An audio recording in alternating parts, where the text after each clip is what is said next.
G'day, welcome back to the Hotshot build. Put that over there. Step 12, front uprights. Now these can be a little bit fiddly, but they don't have to be, because all these parts don't need to stay together while you're doing this. They just need to go the right way. They're going to come together in the next step when they all get screwed to your suspension arms. So, ball screws. These ones here, M3 thread, go into your arms for your steering, and they are not tapped. The M4 that goes into here, they are tapped.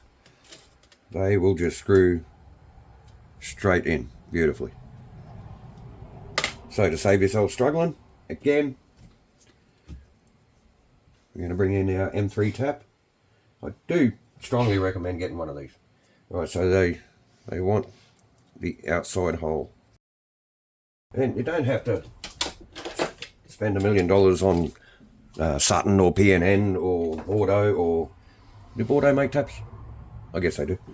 You don't have to spend $1 squillion on the best quality tap sets, because you're only tapping into plastic. It's not like you're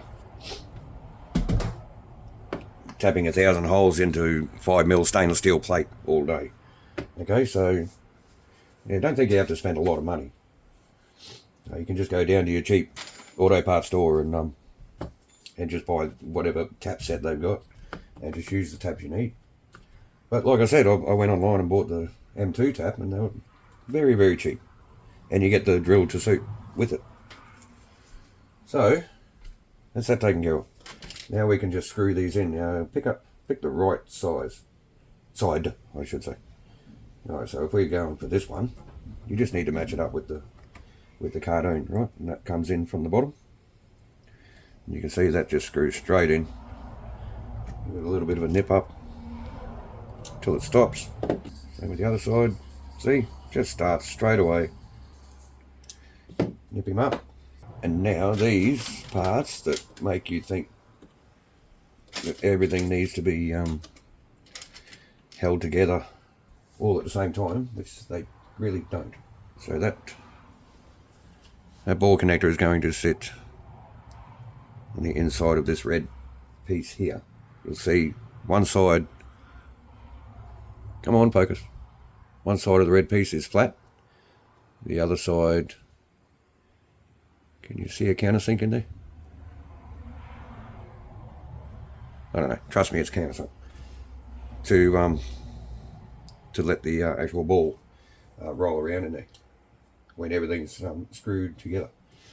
So this plate here, you see we have 6 holes. 3 are just through holes and 3 are threaded holes. You don't need to worry about that just yet either, but you do have to get this the right way up. You'll see one side has protrusions where the thread was pressed. The hole was pressed through the plate and then threaded. Right, so that has to go a specific way, and that goes towards the upright itself. And the part with the countersink, or a bit of a taper actually, not really a countersink, that goes to the bottom. So those two go together like that. Your ball screw sits through thusly, and then simply just gets screwed into your upright, and this is where your hex drivers come in handy. Zach's just delivered me a lovely cup of coffee. Thanks, mate. Okay, so the other side of this upright is basically exactly the same, just upside down. So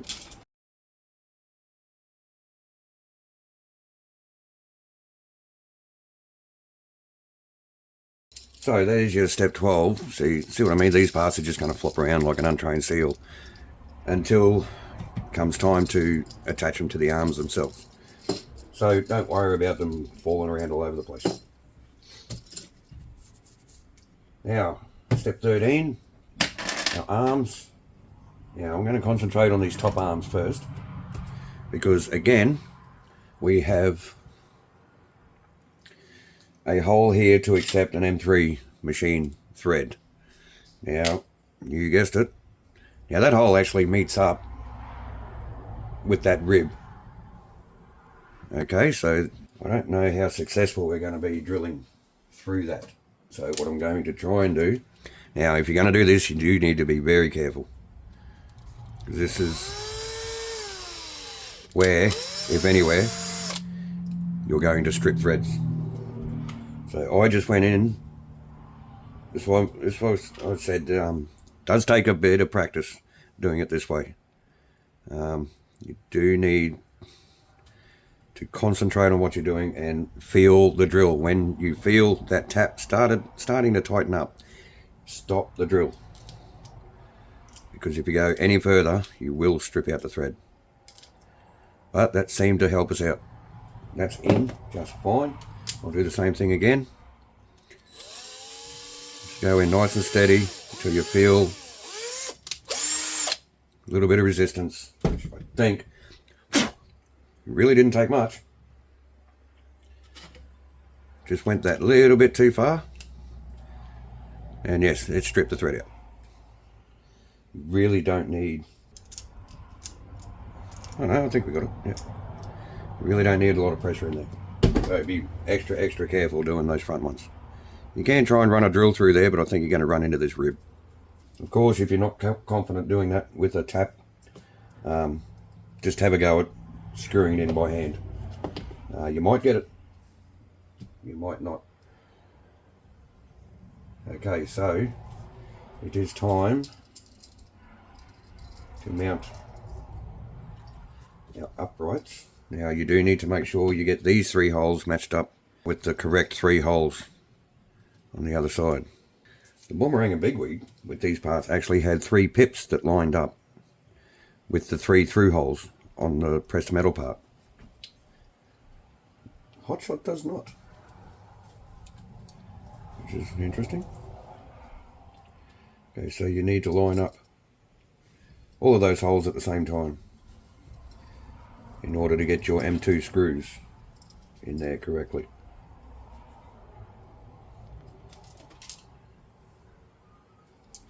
And don't think that just because you can see through all the holes that you've got everything lined up properly, because there is a chance. I mean, it's only 50-50, but there is a chance you've lined up the incorrect holes. You've lined up these holes.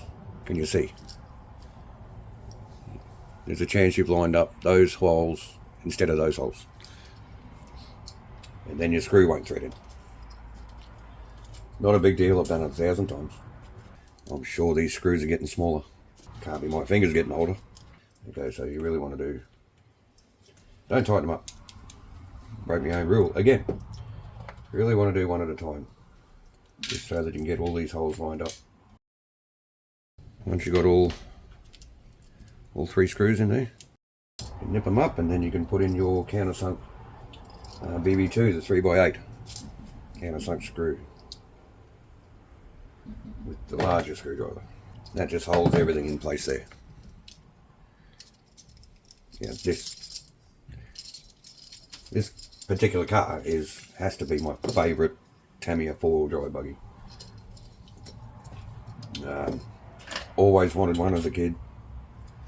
A mate of mine ended up getting one second hand, and we thought it was the best thing ever,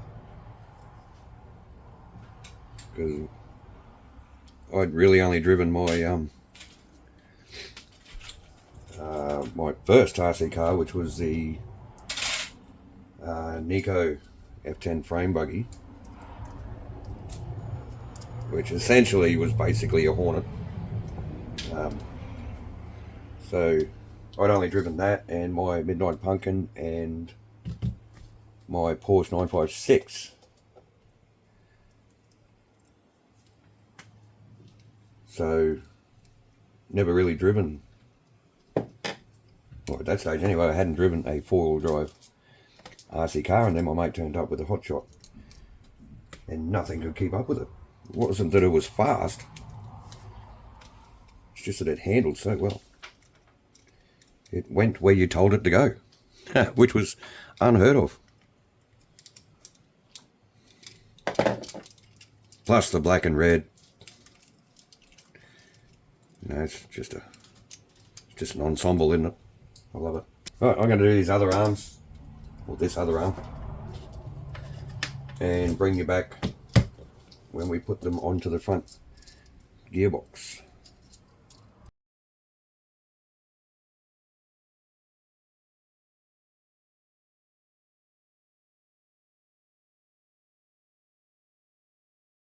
Okay, so a little tip for you for getting these holes lined up properly. Take your pressed plate and line up that single M3 hole and install your countersunk M3 screw just loosely. Right, so now that pressed plate can't rotate in the incorrect position, and you can just now rotate the red plastic part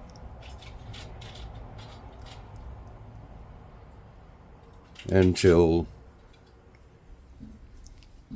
you see that hole coming through. Now you know for sure you're not going to try and screw into the blank hole instead of the tapped hole.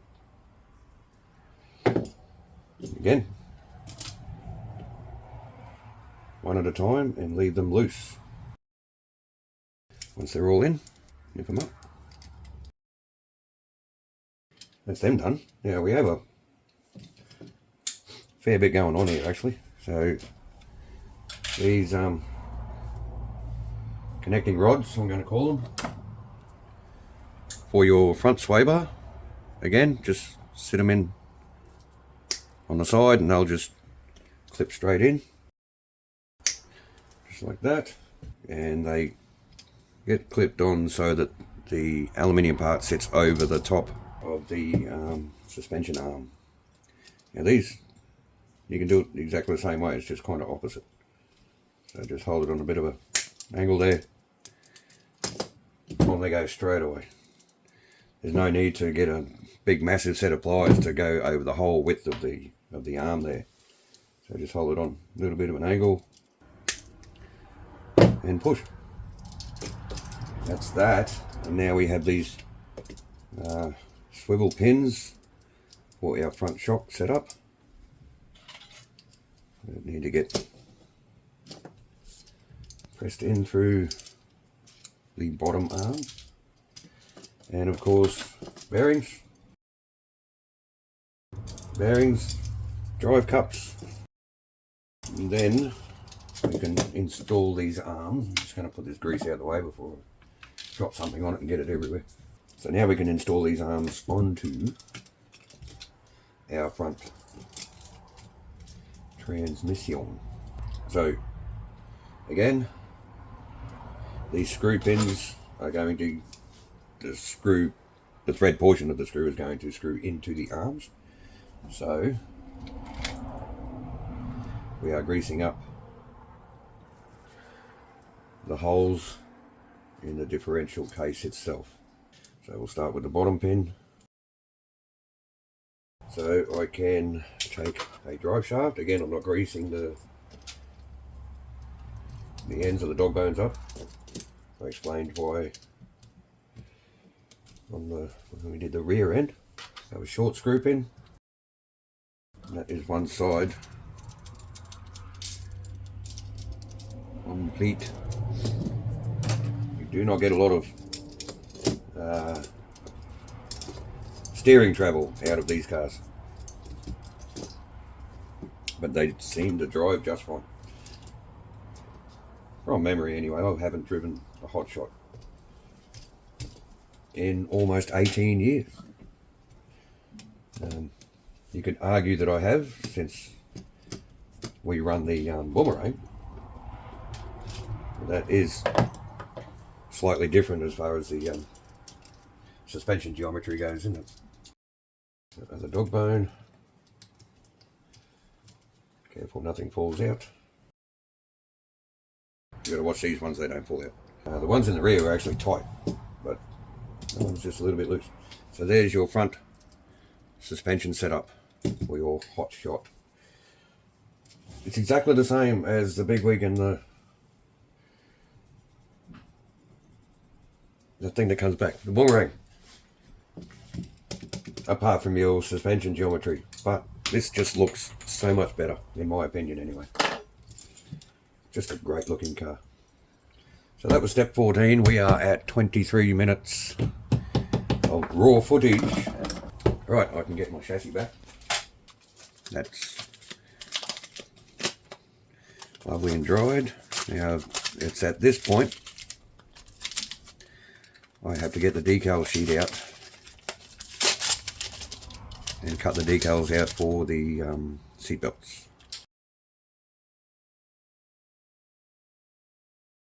So that, we got a little bit of overspray in there, but I'm not even going to bother touching that up. I think we'll get away with that. So I'm going to grab, if I can find it, there it is, our chrome paint pen that sadly isn't really chromey anymore. I'm going to paint these buckles, and then I'm going to cut out the decals for the seat belts. Okay, so I'm doing that first so that hopefully by the time I get the stickers out the box and cut the decals and all that sort of stuff, that'll be dry. Right, decals, they're in the box. So, as always, keep the bag that the decals come in. It makes very good masking film. So, obviously we don't use these. Some people do, that's fine. Now I am actually going to change this blade. Our lovely used blades. Canister from Pete. Sometimes I change the blade just so that I get to put a blade in the slot, because I'm a bit of a kid really. We buy our blades in a bulk pack. Zach, can you remember how long ago we bought that pack of blades? A few months ago? Can't remember. More than a few months. It's got to be closer to 12 months.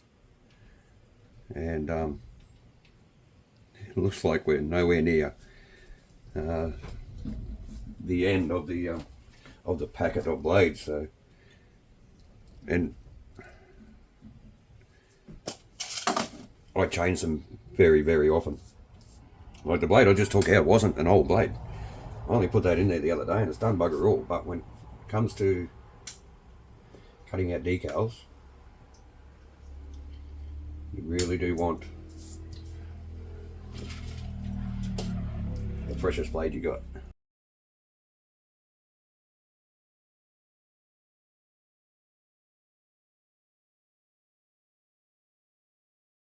Alright, so you're up, mate.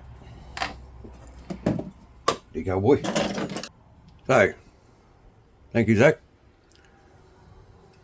Looks just fine. I'm just going to come in and a little bit more on this buckle.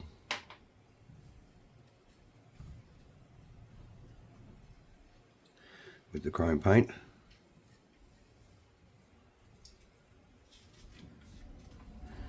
Not that you can really see it against the grey, but it's there. And then, a little bit of, I don't have any blue paint, so a little bit of blue Sharpie. Okay, so just a little bit of blue Sharpie inside the buckles there for the belt. It matched up alright actually. So, here's our head that we prepared earlier.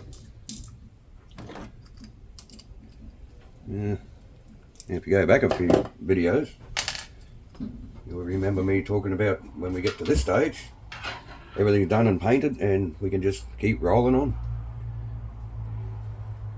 Okay, so it says to remove this part here.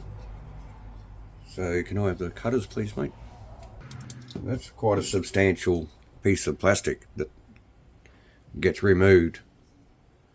So I wonder if that's actually for anything. Well, we'll keep that aside. Now I need a, what do I need? Oh, we've got an on-off sticker here.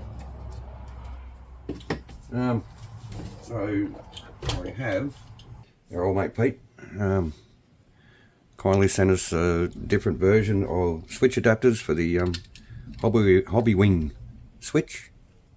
So that's going to go in there like that, which is a pretty neat kind of setup.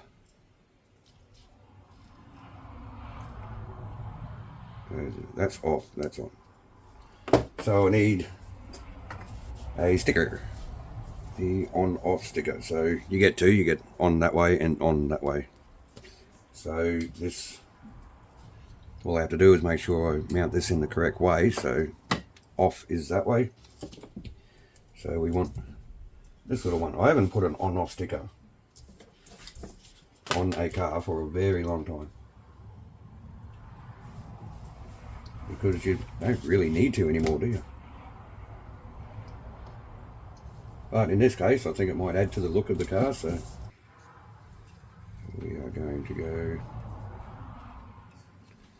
there like that. And this is why Zach does stickers. You can see that that's crooked. So that can go away for now. I need a 3x12. Which hole are we going for first? This one. And 3x12 to screw his head on. I still don't understand why they put such long screws just to screw a head on. Now you'll notice I didn't paint underneath the helmet. You're never going to see it once it's screwed down to the top of the chassis here. Here we have our driver figure, looking just fine. So back to the actual build of the car. Alright, we're going to call it. We'll just have to see how long the video is after post edit. Yeah, probably a good time to stop. So that is our driver figure. When you come back, we'll have this, well, you'll see us putting this all together and start doing suspension and shocking. So thanks for watching, thanks for your support, have a great day. See you when we come back.